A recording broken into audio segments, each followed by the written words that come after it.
Generasi muda hari ini pasti sudah biasa melihat telatah Raja Azura dalam dunia lakonan mahupun pengacaraan. Namun jangan terkejut jika Kak Engku sebenarnya adalah seorang penyanyi, malah pernah merakamkan lagu berjudul Dan Bunga Berguguran pada tahun 1998. Hai Kak Engku, ingatkan dah pencen macam mana boleh terbuka hati nak kembali aktif ni?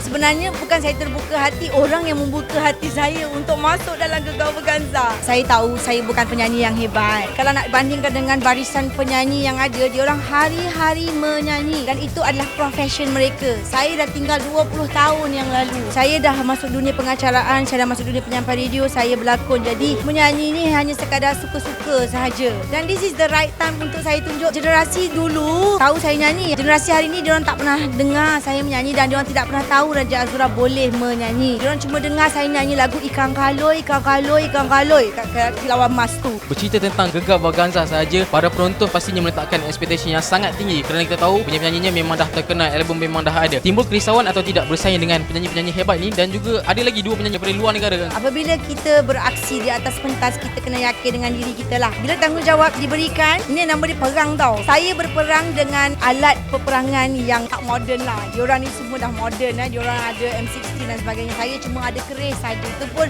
keris lama dek dah kat karat kan. Jadi nak keluarkan suara yang kat karat ni, saya kena memikirkan sesuatu yang bersesuaian dengan diri saya. Saya akan minta tunjuk ajar lah juga macam penyanyi-penyanyi ada. Untuk orang juga daripada segi muzik kan. Mana yang senang. Sebab dia nak hafal lirik dah tak boleh. Kena main semua banyak. Pastinya ramai tak sabar nak dengar kuasa vokal Raja Azura kan? Okey, sama-sama kita nantikan di pentas Gegar Berganza kelak.